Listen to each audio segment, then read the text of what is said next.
So good evening students. Today we will see the current affairs analysis dated from 16th to 18th November 2024. The first article related to the climate finance. So India வந்து climate finance உங்களுக்கு தெரியும் 2009ல they started this discussion. Green Climate Fund, Copenhagen Agreementல there is a Green Climate Fund GCF. அதுக்கு பிறகு there is a target of 2020 குள்ளாடி they need to create a fund of 1 billion. However, Paris Climate Change Agreementல they made 2025 குள்ளாடி they need to create a 1 billion. இதை extend பண்ணாங்க அப்படியே. that is 83.5 billion தான் இப்போ collect ஆயிருக்கு அப்படின்றத சொன்னேன். the same time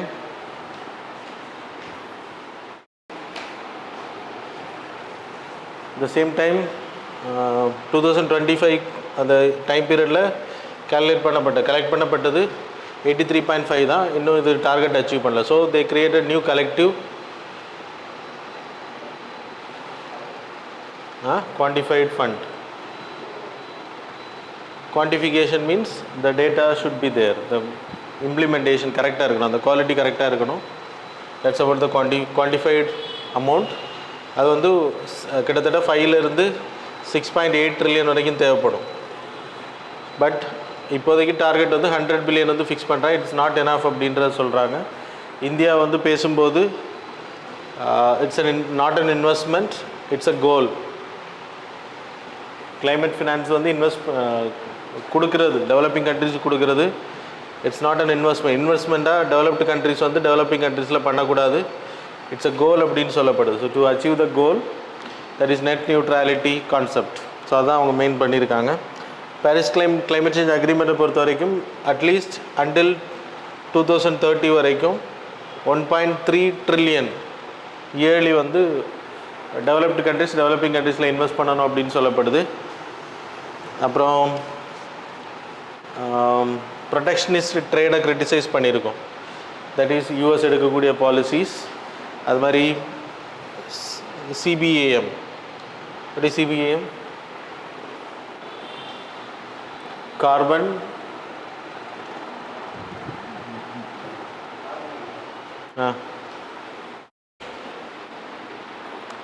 border adjustment mechanism. Carbon border adjustment mechanism. என்னது இது? கார்பன் ட்ரேடிங்கா?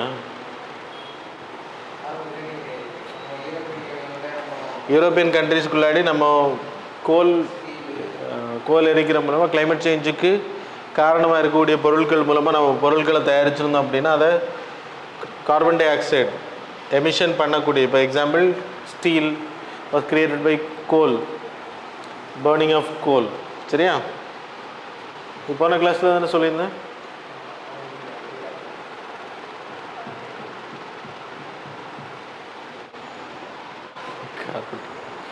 வரேன். So carbon dioxide emissions வந்து நம்ம கார்பன் டை ஆக்சைடை எரிக்கிற மூலமாக கோலை எரிக்கிற மூலமாக carbon dioxide emissions or greenhouse gases emissions அதிகமாக இருக்கும். ஸோ இதை தடுக்கிறதுக்காக யூரோப்பியன் யூனியன் என்ன பண்ணுறாங்கன்னா, அப்படி ஏதாவது பொருள் யூரோப்பியன் யூனியனுக்குள்ளே வருது அப்படின்னா they need to pay a tax. That is carbon border adjustment tax அப்படின்னு பேர். இது 2026 ஜனவரிலேருந்து நடைமுறைக்கு வரைக்கும். இன்னும் 1 year தான் டைம் இருக்குது. So it's a trade protectionism policy. So இதை எதிர்த்து பேசியிருக்கோம். இது இவங்க மட்டும் இல்லை, வேறு கண்ட்ரிஸும் பேசியிருக்காங்க. ஸோ இதெல்லாமே தவிர்க்கப்படணும் அப்படின்ற இந்தியா வந்து வலியுறுத்தி இருக்குது அந்த மீட்டிங்கில். That's all. மற்றபடி நீங்கள் UNFCCயை படிச்சுக்கோங்க. That is enough. The second article related to the hypersonic missile. நம்ம இது வரைக்கும் சூப்பர்சோனிக் மிசைல்ஸ் வரைக்கும் நம்ம பண்ணியிருக்கோம். வி ஹேவிங் பிரம்மோஸ் ஏவுகணை. யார் கூட பண்ணாங்கன்னா ரஷ்யாவும் இந்தியாவும் சேர்ந்து பண்ணியிருக்கக்கூடியது.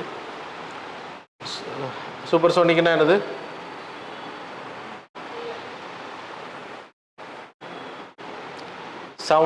சவுண்டோட ஸ்பீடில் that is sonic.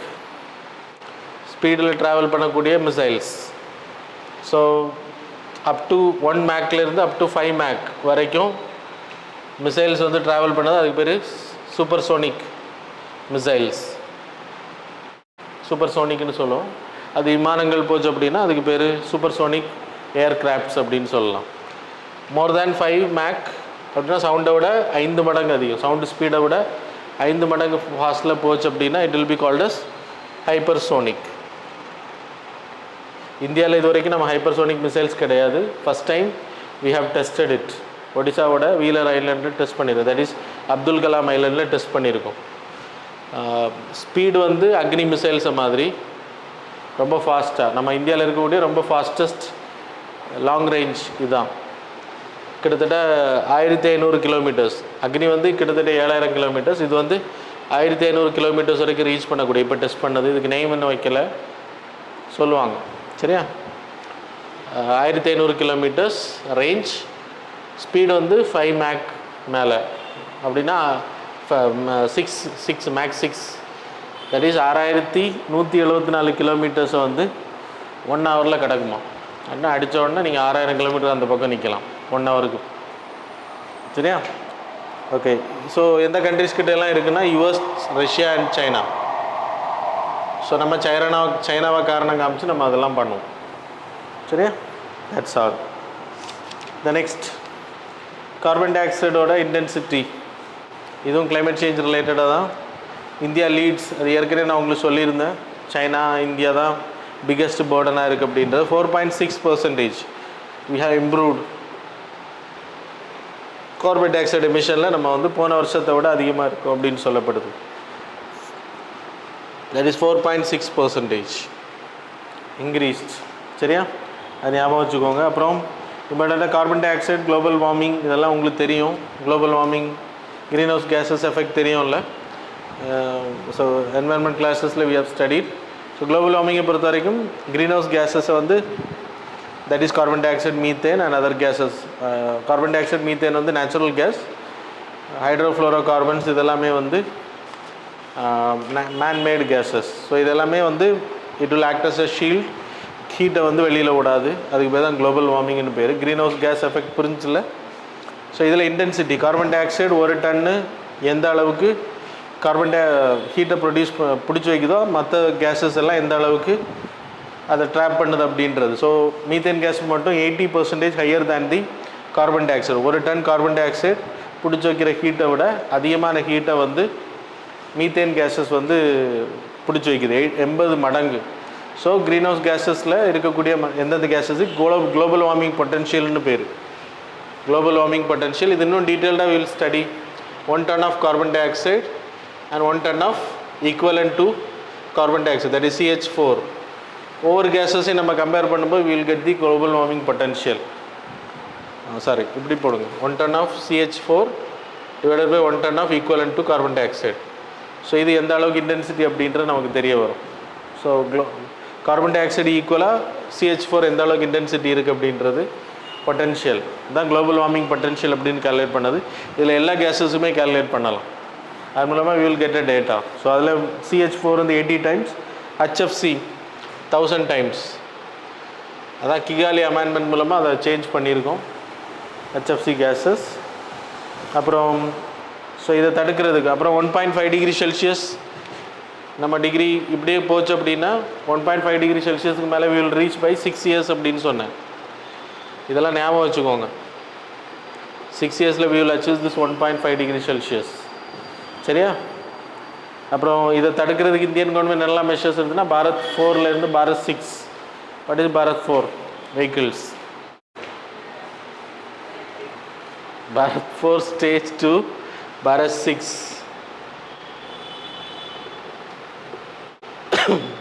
That is standard. 5th ஸ்டேஜை நம்ம இன்ட்ரடியூஸே பண்ணலை. பாரத் 5 நம்ம ஸ்கிப் பண்ணிட்டோம். பாரத் 4லேருந்து நம்ம பாரத் 6க்கு போயிட்டோம். உஜ்வாலா இல்லை, Ujala. That is Unnat Jyoti affordable lightning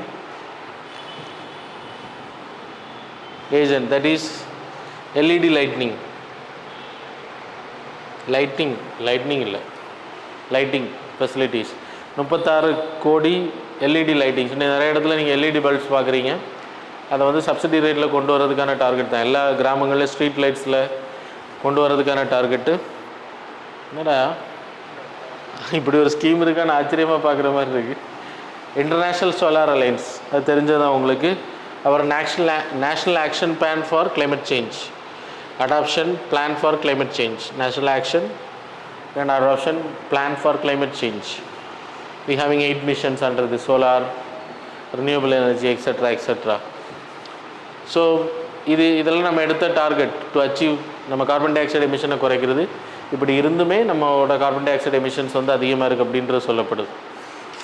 that's all. The next, Pradhan Mantri who visited Nigeria yesterday, அவருக்கு வந்து grand commander of the order of Nigeria.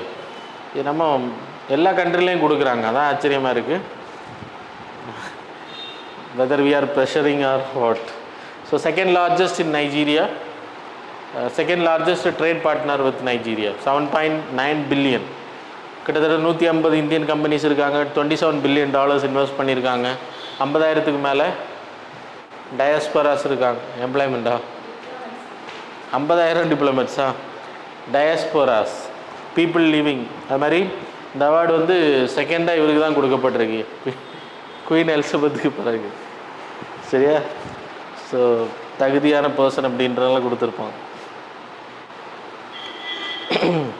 அது மாதிரி $1,000 மில்லியன் லோன் நம்ம ப்ரொவைட் பண்ணுறோம் நைஜீரியாவுக்கு. Million, not billion.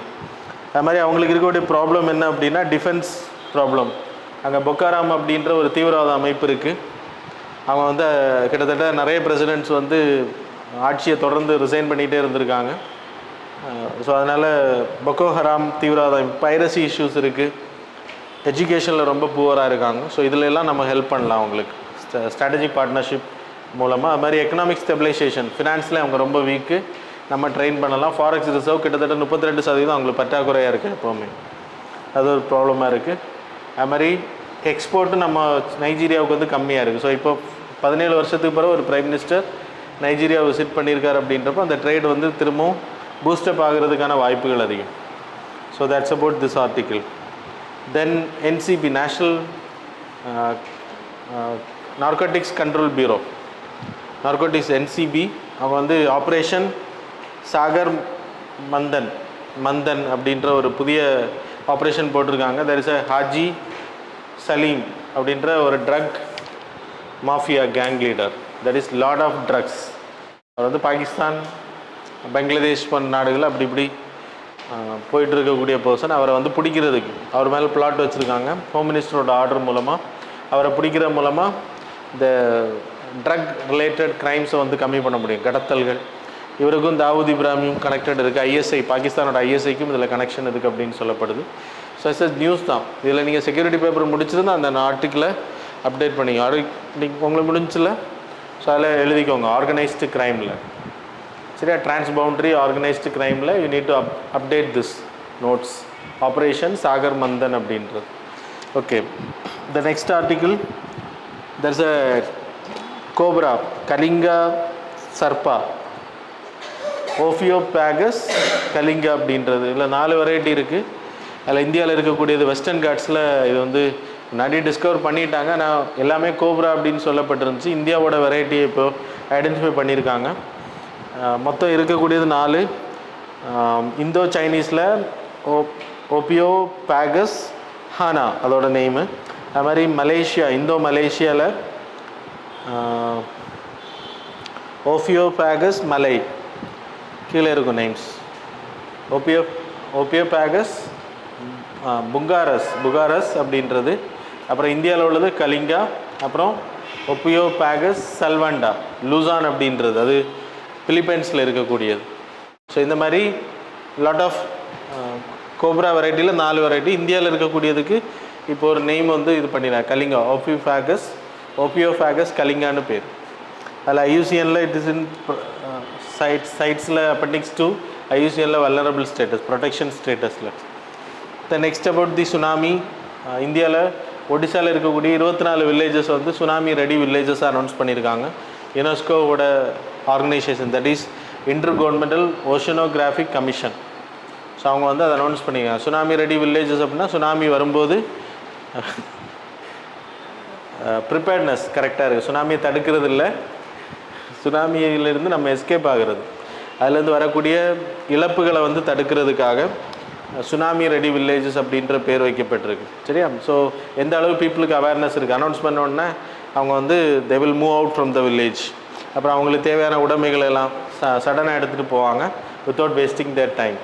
நம்ம ரொம்ப டிலே ஆகி எங்கே வருது அப்படின்லாம் தேடி பார்த்துட்டு போகாமல் உடனே வெக்கேட் பண்ணுறது. அது மாதிரி யாராச்சும் மாட்டிகிட்டு இருந்தால் அவங்கள காப்பாற்றுறது, ஃபஸ்ட் எய்ட் என்ன பண்ணணும், சுனாமி அந்த ஏரியா வரும் அப்படின்னா அந்த ஏரியாஸில் வீடுகள் எப்படி கட்டுறது, புதுசாக கட்டக்கூடிய வீடுகள்லாம் அதுக்கேற்ற மாதிரி கட்டுவாங்க. ஸோ அது மாதிரி மேங்க்ரூவ் ஃபாரஸ்டர்ஸை க்ரியேட் பண்ணுறது. அதுவும் இல்லாமல் சுனாமி அலைகளை வர்றது. சுனாமி எதனால் வரும், அதான் ஜாகிரபிக்கல் கான்செப்ட். Plate movements. என்ன பிளேட் மூமெண்ட்ஸ்? யா, எல்லா பிளேட் மூமெண்ட்ஸும் tectonic plate movements, tectonic moments.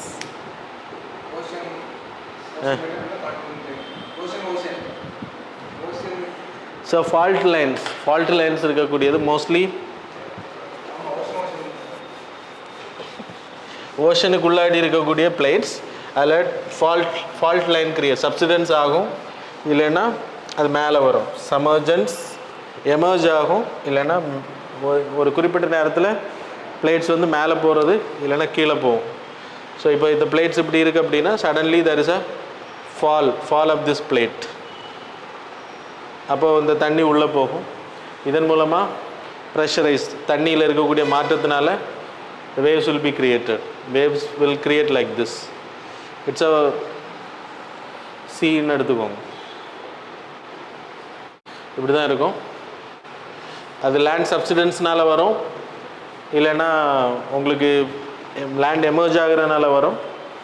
அப்புறம் உங்களுக்கு வால்கனிக் எரப்ஷன்ஸ், அப்புறம் மேன்மேட் எஃபெக்ட்லாம் இருக்குது. நியூக்ளியர் டெஸ்ட்டை நம்ம அண்டர் சீயில் பண்ணால் அதில் சேதங்கள் வரும். ஸோ இந்த அலைகள் வந்து உருவாகும். இந்த அலைகள் உருவாகிறதுனால waves will be created.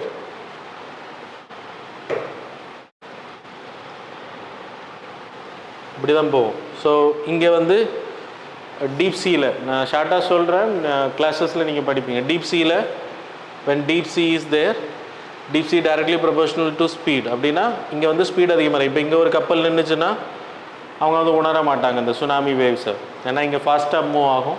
Amplitude will be very less. when deep கம்மியாக இன்வெர்ஸ்லி ப்ரொபோர்ஷனல் டு ஆம்ப்ளிடியூட் அப்படின்னா ரொம்ப கரைக்கு போகும்போது ஆம்ப்ளிடியூட் சேஞ்ச் ஆகும். அதனால தான் உங்களுக்கு கரையில் வந்து வேவ்ஸ் வந்து பயங்கரமாக இருக்கும். It will be very high. இப்போ சுனாமி உருவாகிறது இதனால தான். ஸோ இதை ப்ரிப்பேர் பண்ணி வைக்கிறது அப்படின்னா இங்கே வந்து சிக்னல் வரும்போது நம்ம இங்கே பயான்ஸ் வச்சுருப்போம், பயான்ஸ் விட்டுருப்போம். அப்போ இங்கேருந்து ட்ராக்கிங் சிக்னல்ஸ் வரும். இந்த வேவ்ஸ் வந்தோடனே இதை ஐடென்டிஃபை பண்ண உடனே என்ன ஆகும் அப்படின்னா இங்கேருந்து சேட்டலைட்ஸுக்கு சிக்னல் போகும். இங்கேருந்து சேட்டலைட்ஸுக்கு சிக்னல் போகும். சேட்டலைட்ஸ்லேருந்து INOCAS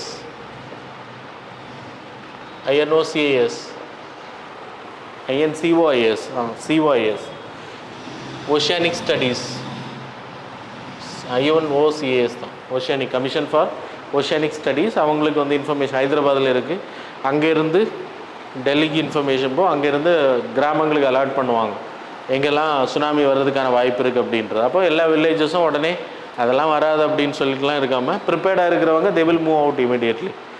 அப்புறம் அவங்க வந்து என்னென்ன ஆக்ஷன்ஸ் எடுக்கணும், என்ன பண்ணணும், எங்கே போகணும் அப்படின்னு சரி தெரியாது, யாரை வெக்கேட் பண்ணணும் அப்படின்றது தெரியாது, என்னென்ன இமீடியட் ஆக்ஷன் எடுக்கணும் அப்படின்றத எடுத்துகிட்டு. So it will take time to reach. 2 நாள் கூட ஆகலாம், அப்படி தான் உடனே வரும். சரியா? 2 நாளெல்லாம் ஆகாது. பட் இதுதான் ப்ராசஸ். இங்கே ரொம்ப ஸ்லோவாக தான் வரும், ஃபாஸ்ட்டாக வரும். பட் தண்ணியில் தெரியாது உங்களுக்கு, ஆம்ப்ளிடியூட் கம்மியாக இருக்கும். இங்கேயே ஆம்ப்ளிடியூட் கம்மியாச்சுன்னா இங்கே ரீச் ஆகாது. இங்கேயே ஆம்ப்ளிடியூட் அதிகமாகுதுன்னா கரை வரும்போது கான்டினென்டல் ஷெல்ஃப் வந்து உங்களுக்கு அப்ஸ்ட்ரக்ட் பண்ணும்போது தண்ணி அலை எழும்பும். இங்கே ஏன் இல்லை அப்படின்னா இங்கே அப்ஸ்ட்ரக்ஷன் இல்லை. இங்கே நீங்கள் அப்ஸ்ட்ரக்ட் பண்ணிங்கன்னா அது எழும்பும். ஏன்னா இதோட ஸ்பீட் ரொம்ப அதிகமாக இருக்கும், force. So that's about the tsunami waves. So that's about the articles. Now we will move to the MCQ. ஆமாம், எர்த்குவேக் அதுவும் தெரியாதா? ஆமாம், எர்த்குவேக்னால தான் உருவாகும். This is earthquake, fault lines create ஆகுது. But the plate is important. Intra rift வேலிஸில் create ஆகும், இன்ட்ரா பிளேட் மூமெண்ட்ஸில் உருவாகும். தென் கொஷின் சீக்கிரம், டைம் ஆச்சு. So regarding the Partnership Accelerator Innovation and Research Program, pair அப்படின்ற program. So statement number 1, it is a new flagship program launched by NITI Aayog. Statement number 2, it aims to enhance university research by using hub and spoke model, pairing top tier university hubs with emerging institutions, spokes for mentorship and collaborations. Which of the statements given above is are correct? Options are A, 1 only, B, 2 only, C, both, D, neither. Question number 2, which of the following statements are correctly describes the powers of the Supreme Court under the Article 148 of the Indian Constitution? Options are A, the Supreme Court can pass on any order necessary for doing complete justice in any case. Option B, the Supreme Court has the power to dissolve the Lok Sabha if it deems it necessary. Option C, the Supreme Court can issue any writ to enforce fundamental rights of the citizens. Option D, the Supreme Court can annul any law passed by the Parliament if it is unconstitutional. Question number 3, so who has the authority to impose Armed Forces Special Power Act in India? Options are A, only the central government can impose AFSPA after the approval from the cabinet. Second option, only the state government has the power to declare the disturbed areas under a governor's recommendation. Option C, the state or the central government based on the security assignments. D option, the President of India must approve before imposing AFSPA nationwide. Question number 4, consider the following statements related to recently discovered Diclepetra polymorpha, the species. So statement number 1, it is a fire resistant, able to withstand summer droughts. Statement number 2, it has the inflorescence flower structures that are uncommon in the Indian species. Statement number 3, it thrives on open grassland slopes in the Western Ghats. How many of these statements given above are correct? Options are A, only 1, B, only 2, C, all the 3, D, none of the above. Question number 5, consider the following statements related to foreign portfolio investment. Statement number 1, it's an asset type, includes financial assets like exchange traded fund, etc. Statement number 2, it is not permitted in gambling and betting. Statement number 3, the entry and exit are easy due to liquidity. How many of these statements given above are correct? Options are A, only 1, B, only 2, C, all the 3, D, none of the above. That's all. Now we will see the answers for the previous. Question number 1, answer is C. Question number 2, answer is C. Question number 3, answer is D. Question number 4, answer is A. Question number 5, answer is A. So that's all about the current affairs and MCQ. Thanks for joining with us.